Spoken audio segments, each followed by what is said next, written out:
Buenas tardes amigos, este es el programa Diálogos de Montoner. Bueno, la semana pasada hubo dos noticias muy extrañas que se entrecruzaron entre sí. Como todos sabemos, un sector progresista de la Universidad Católica pretendió presentar un guión de teatro, una obra de teatro, con una imagen panfletaria, agresiva, sobre la figura sagrada de la Virgen María. Bueno, luego ellos retrocedieron a tontas y locas, la propia universidad, hubo un pronunciamiento de la jerarquía eclesial, el Ministerio de Cultura, pero lo cierto es que el progresismo de alguna manera se estrelló contra una reacción nacional inesperada. Muy pocas veces en la historia nacional ha existido una reacción tan evidente en defensa de la tradición cristiana católica en el Perú.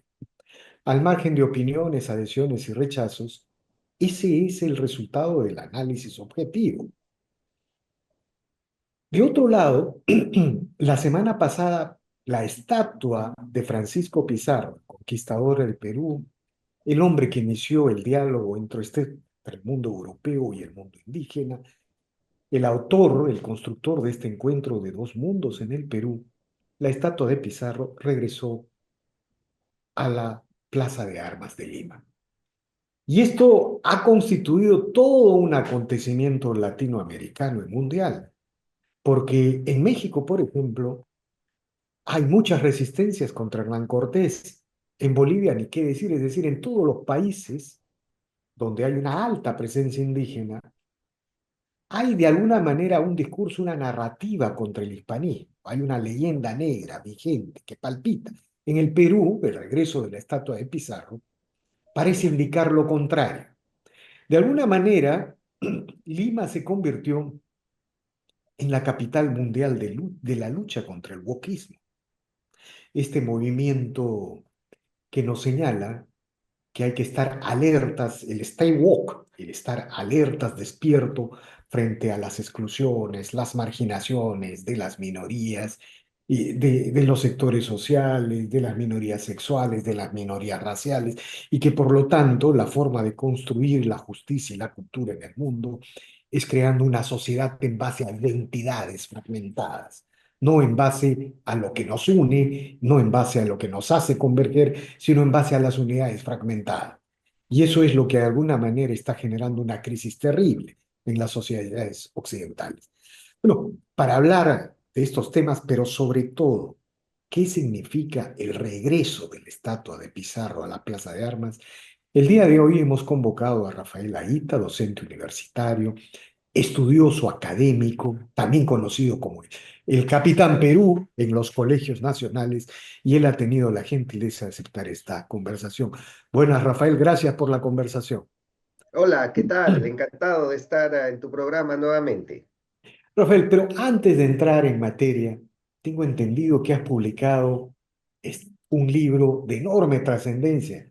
Se llama Zairi Tupac, este inca que de alguna manera es la bisagra entre el mundo hispano y el mundo indígena, no solamente como encuentro eso, sino como forma de gobierno, como encuentro de sus noblezas. En fin, cuéntanos muy rápidamente, antes de entrar en materia, sobre este libro que acabas de publicar y sobre el cual también queda pendiente una entrevista exclusiva sobre el tema.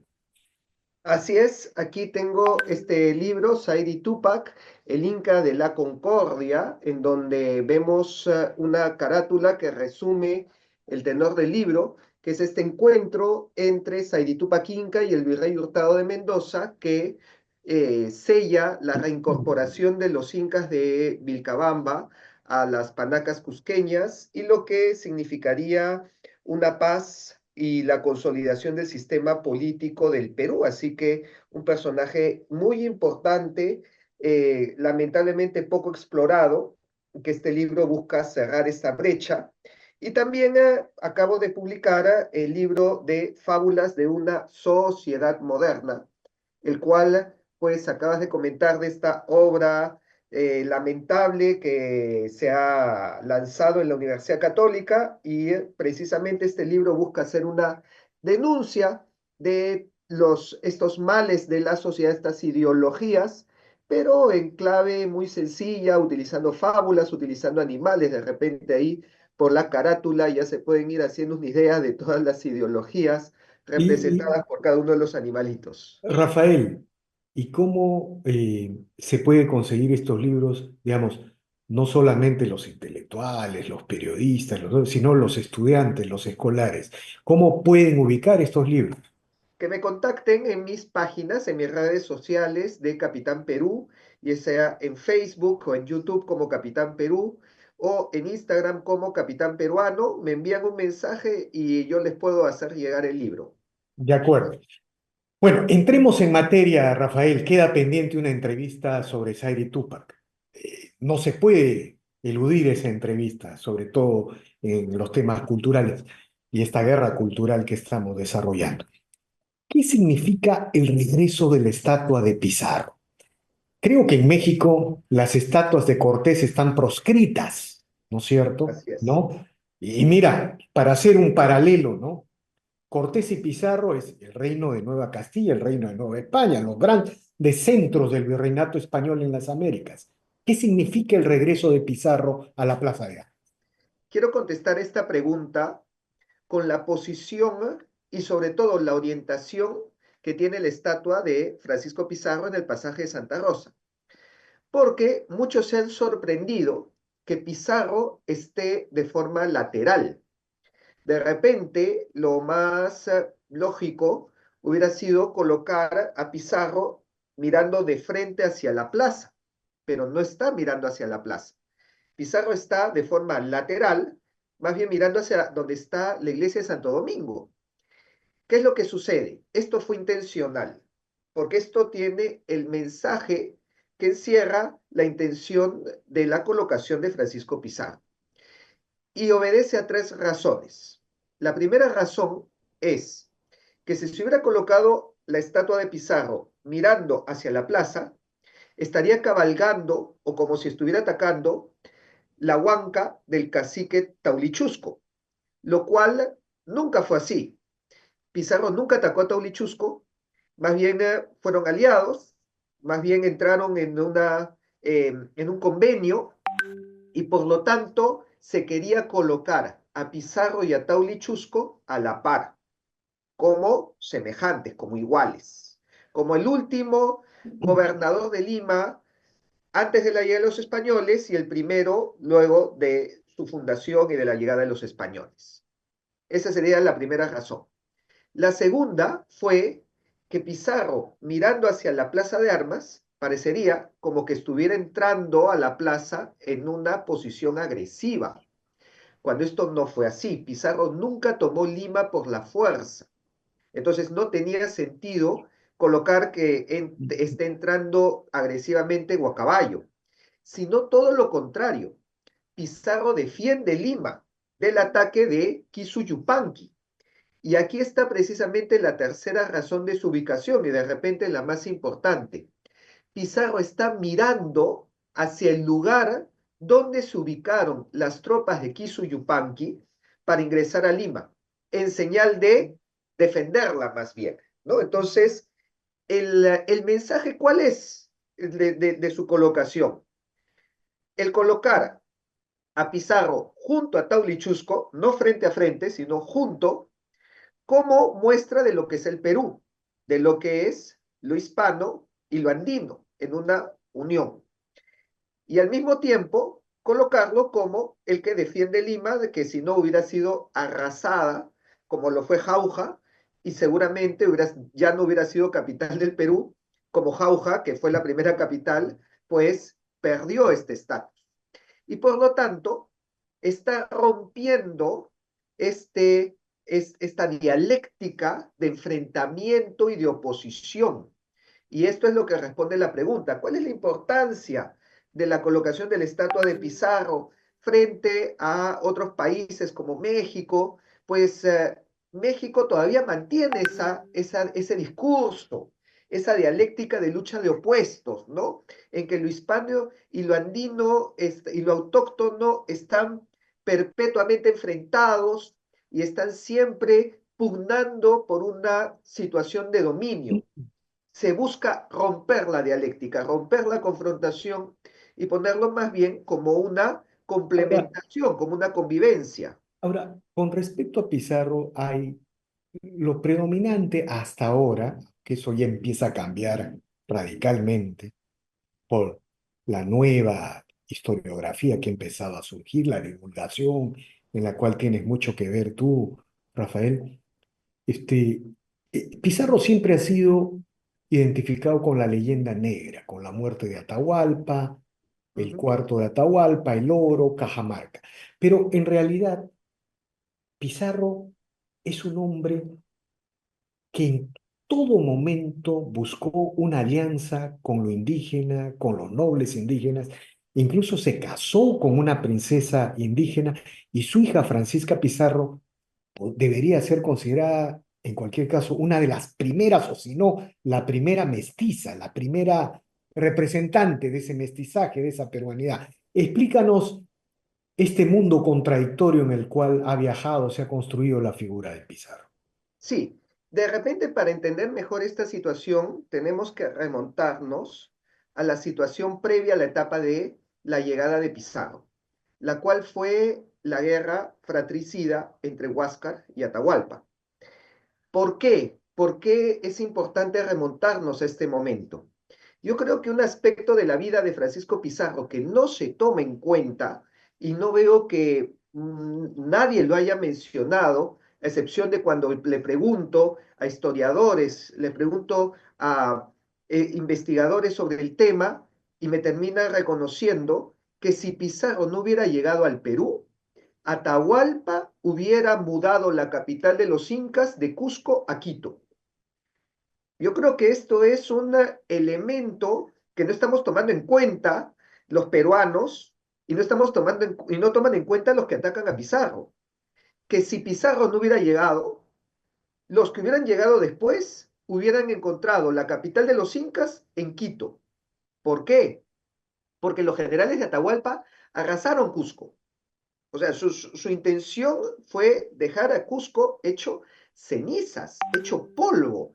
No digo cenizas en el sentido figurado, porque incluso un acto muy trascendente y que les dolió mucho a los cusqueños fue la quema de la momia de Tupac Yupanqui en la Plaza Mayor de Cusco. Vamos, esto a los cusqueños les dolió en el alma, o sea, ver al gran Inca, al conquistador, al que prácticamente sentó las bases del imperio, hecho Eso ceniza. lo hacen los generales de Atahualpa.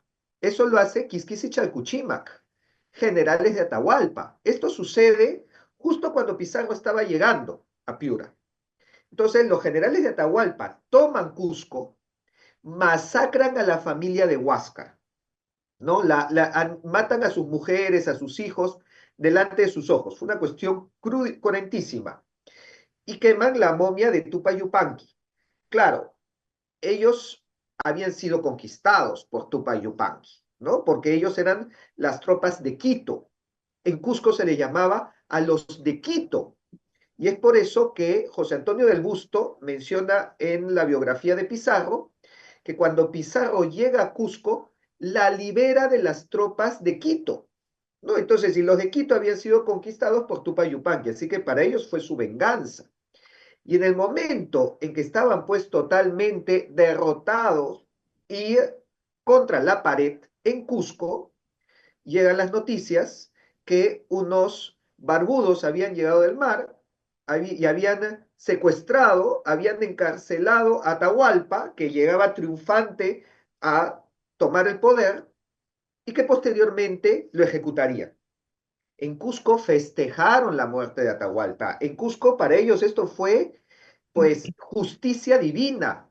Era Huiracocha que llegaba a poner orden frente pues a tanta vejación y frente a la humillación y a la destrucción del Malqui de Tupac Yupanqui y para evitar que Cusco deje de ser la capital, el ombligo del mundo, la capital de los incas, Huiracocha llega y evita, no permite que Atahualpa siga con la vejación, con la destrucción de Cusco y que mueva la capital hacia Quito, ¿no? Entonces los cusqueños, que sabemos que eran altamente místicos y lo veían todo en función de huacas y oráculos, entendieron la llegada de los españoles como que Huiracocha no deseaba que Cusco deje de ser el ombligo del mundo.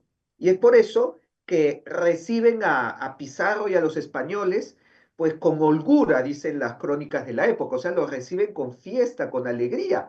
No hubo una batalla de Pizarro para tomar Cusco, sino que fue recibido con los brazos abiertos. Claro, y ahí quiero, digamos, que nos expliques, porque está esta épica de la conquista, la salvación del Cusco, la captura de Atahualpa, Cusco como el centro del mundo, todo lo que ha relatado, pero después de eso Pizarro es un constructor de un virreinato, es un constructor de alianzas. Y eso va a marcar la naturaleza del virreinato del Perú, por ejemplo, con respecto al virreinato de México. En México no hubo el encuentro o sea, hubo, de alguna manera hubo, pero no de la manera superlativa que sucede en el Perú, Sí, en el cual dos noblezas se encuentran y hacen una alianza que va a durar 3 siglos, la nobleza española y la nobleza inca. Explícanos qué papel juega Pizarro en este proceso. sí, ¿cuál fue la diferencia entre Pizarro y Cortés? ¿No? Porque mucho se habla que Francisco Pizarro emula las estrategias que Cortés ya había realizado en México, pero hay una que no, y que es precisamente lo que estás mencionando, y es que Hernán Cortés no nombra un nuevo Tlatoani, en cambio Pizarro sí nombra un nuevo Inca, en Manco Inca, y por lo tanto podemos decir que la sucesión del incanato queda,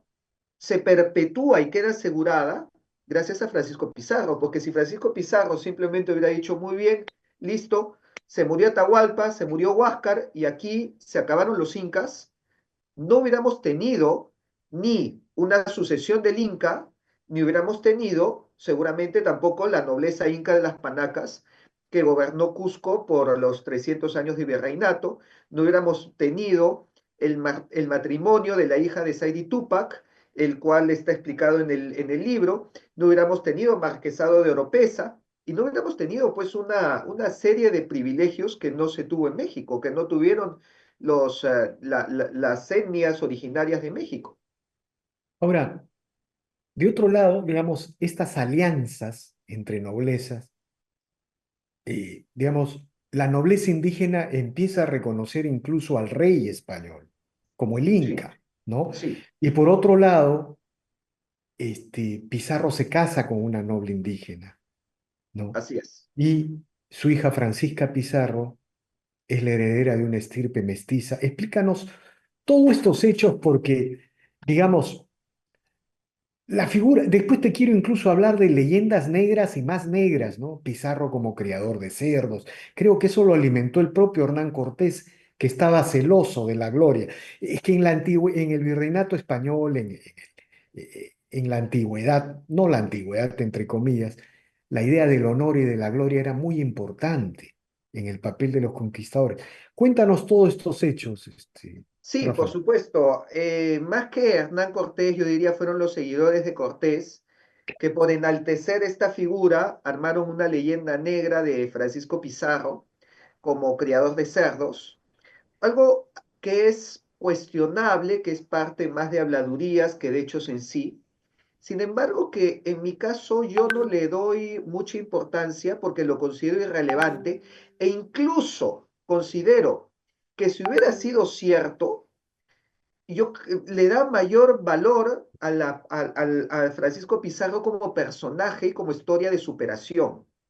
El problema está que cuando muchos dicen, ah, Francisco Pizarro fue un criador de cerdos, piensan que de estar criando cerdos en España llegó al Perú a conquistar el Perú. Y por lo tanto, pues era un analfabeto que no sabía ni leer ni escribir, un bárbaro, un salvaje que vino pues a saquear.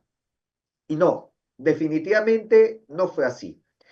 Francisco Pizarro se une a los tercios españoles que lucharon en Nápoles bajo el mando del gran capitán. A ver, estamos hablando de quien consiguió todas las victorias para Isabel la Católica durante la reconquista de España. Entonces, es un soldado que aprende estrategias del mejor. Luego de esta experiencia, llega a Panamá, participa de la expedición que descubre el Océano Pacífico con Balboa. Este episodio es una de las razones por las que se cree que era analfabeto, porque en el momento que descubre el Océano Pacífico, se firma un acta y él firma con una X, propio de los analfabetos que no sabían leer ni escribir. Y de ahí sale este rumor también, Pizarro no sabía leer y escribir. Pero vamos, estamos hablando de una etapa muy temprana de su vida. Posterior a esto, Pizarro se convierte en alcalde de Panamá y por lo tanto aprende a leer y escribir acá. ¿Y por qué lo sabemos? Porque cuando se funda Lima, ya vemos la firma de Francisco Pizarro. Y yo les pido a todos que vayan a la Municipalidad de Lima y vayan y vean en la biblioteca de la municipalidad el acta de fundación de Lima y ahí van a leer que está firmado por Francisco Pizarro para que se dejen de repetir pues que era un analfabeto, ¿no? Por lo tanto, Pizarro ya llega al Perú casi anciano para su época, ¿no? Recordemos pues que la expectativa de vida era mucho menor y estamos hablando de cincuentón, sesentón, y había tenido un largo recorrido desde el haber estado criando cerdos en esta posible teoría, que no embarra para nada su vida, sino más bien que lo pone como una historia de superación. A ver, a Pizarro lo puedes amar o lo puedes odiar o te puede ser indiferente, pero lo que no puedes negar es que el sujeto se fajó para mejorar, para salir desde abajo y para llegar a ser el marqués de la conquista. No es poca cosa tampoco. A ver, más allá de lo bueno, lo malo que haya hecho, el tipo le puso ganas para salir adelante en la vida. Y esto no es para nada criticable. Yo cada vez que veo estas críticas, pienso que las personas que se dedican a la granja o que crían cerdos se deben sentir muy mal. No hay para nada que menospreciar esta labor. Por otro Ah, lado, hay otra leyenda negra sobre Pizarro que ya no es sobre su persona, es sobre la estatua muy difundida, especialmente por Gamarra Puertas, por Santiago Agurto, que durante la época de los 90 y 2000 sacaron toda una serie pues, de entrevistas, de programas, diciendo que la estatua de Pizarro no era Pizarro, es la estatua de Cortés.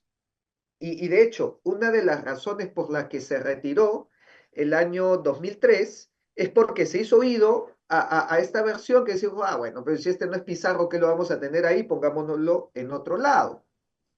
A ver, he colocado un artículo mucho más detallado en mi página de Facebook, en donde se explica que el autor, Charles Ramsey, un estadounidense nacido en Buffalo, es quien hace la estatua de Pizarro, pero no hace una estatua, hace hasta 3 estatuas de Francisco Pizarro. La primera, más o menos de 1,80 m, la hace queda en su ciudad, en su natal Buffalo, por Nueva York. La segunda la hace para una exposición en San Francisco. Bueno, la primera estamos hablando de 1910 que la hace.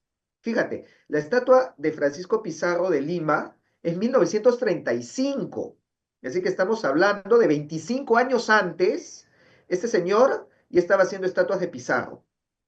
En 1925 más o menos, hace otra estatua de Pizarro que es más grande, es más de 5 metros y ya es gemela a la que tenemos en la Plaza de Armas, para una exposición en San Francisco, y esta estatua termina siendo llevada a Francia, donde en 1927 se exhibe como la estatua de Francisco Pizarro.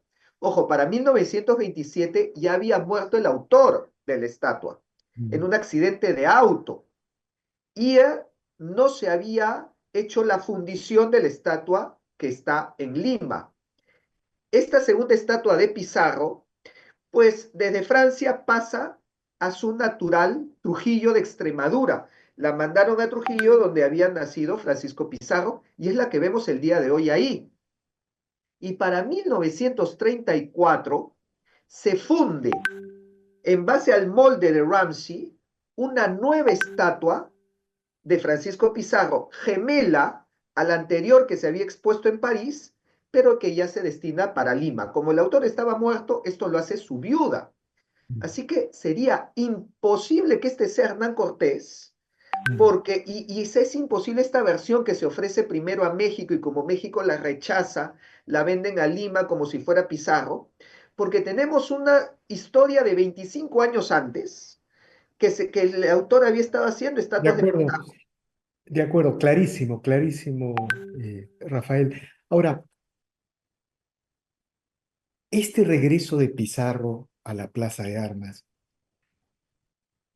en el contexto hispanoamericano y mundial, mira, por favor, es cierto, Donald Trump acaba de ganar en Estados Unidos, pero en Estados Unidos se siguen derribando estatuas de Colón, hasta de los padres fundadores, ¿no? Nada con Occidente. Lo mismo ha pasado en Colombia, ha pasado en Chile. Bueno, ni qué decir en México, donde Hernán Cortés está arrinconado por la leyenda negra. Este regreso de la estatua de Pizarro a la Plaza de Armas es una especie de un golpe letal al wokismo mundial, ¿no es cierto? Digamos, tiene un impacto mundial. Y si le sumas a esto, y quisiera pedirte una reflexión sobre esto, la reacción de la sociedad frente a esta imagen apócrifa contra la Virgen María, ¿no? Que más allá de que uno sea católico o no, digamos, en una sociedad democrática, plural, el respeto a las expresiones sagradas de los otros es una de las cosas más sensibles, si no se vienen enfrentamientos y pasiones. Bueno, es como si Lima se hubiera convertido en la capital la capital contra el wokismo en el mundo. Una reflexión sobre esto, Rafael. Como bien dices, es un golpe y es un golpe contra el wokismo, porque precisamente estos apóstoles del wokismo lo quieren ver como si fuera un golpe contra los naturales, contra los indígenas, el recordarles el colonialismo. Y ya expliqué en un inicio que la posición misma de Pizarro, de colocarlo a la par de Taulichusco y mirando hacia otro lado, no apuntándolo hacia él, es colocarlos como pares. La intención no es pues el colocar un regreso al colonialismo ni nada de eso. La intención es, sí, darle un golpe, pero a todos aquellos que nos quieren enfrentar a los peruanos, que es lo que tú denominas la cultura woke, que dicho sea de paso, no tiene absolutamente nada que ver ni con los indígenas ni con la cultura andina, porque de hecho ellos rechazan más el wokismo que en Lima. Tú dirás, Lima se ha vuelto la capital del wokismo, pero yo creo que si vamos a los Andes y vamos, pues, no sé, a Cusco o vamos a Puno, vamos a encontrar mucho más anti-wokismo. O sea, no existe anti-wokismo porque no existe wokismo. No existe, pues, una progresía, esto no entra.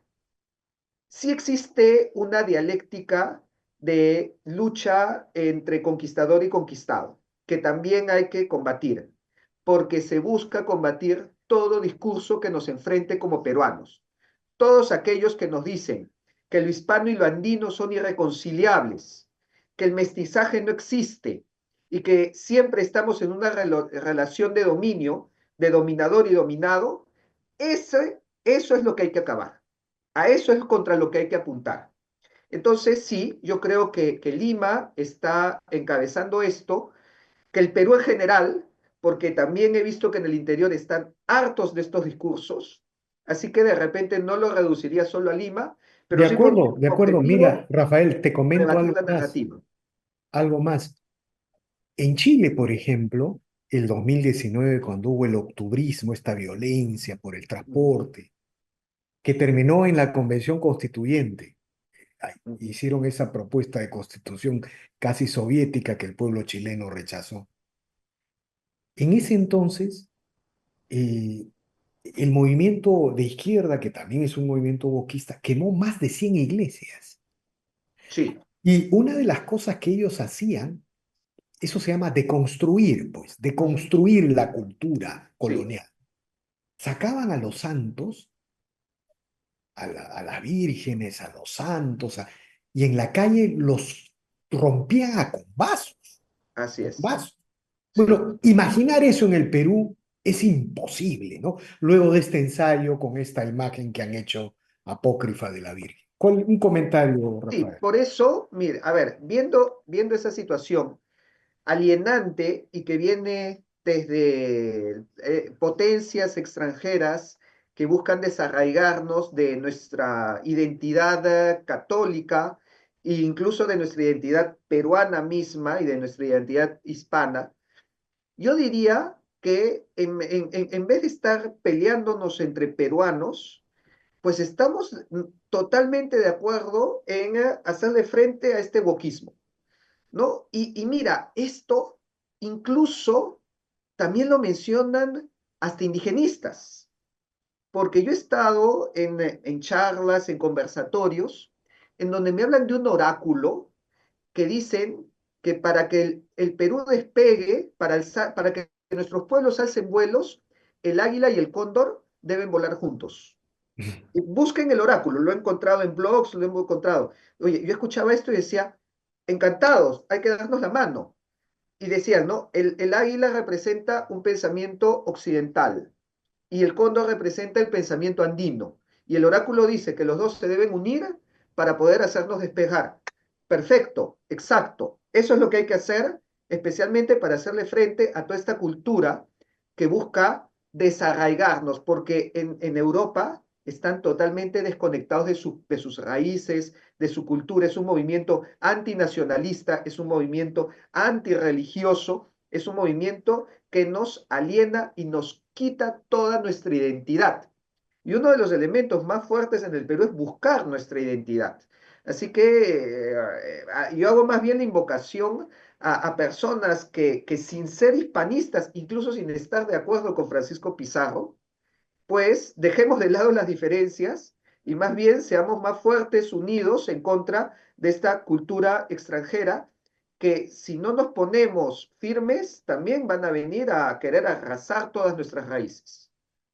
De acuerdo, Rafael, infinitamente agradecido por estas declaraciones. Felicitaciones por este enorme trabajo que desarrollas de divulgación. Eh, el Perú, Lima, las ciudades de Lima se están convirtiendo efectivamente en el centro de una reacción contra el wokismo mundial. Y en España están impresionados. Yo sé que están impresionados por el regreso del estatua de Pizarro, lo ven como algo. En España creen los sectores de buena voluntad, ¿no? Que quieren construir hispanidad, mestizaje, creen que la batalla en Hispanoamérica está perdida y eso no es así. Lima lo está demostrando. Por todas esas cosas, muchas gracias, Rafael, y seguiremos conversando más adelante. Por supuesto. Bien, bien amigos, esta ha sido una nueva edición de Diálogos del Montonero. Regresamos en la siguiente edición. Gracias.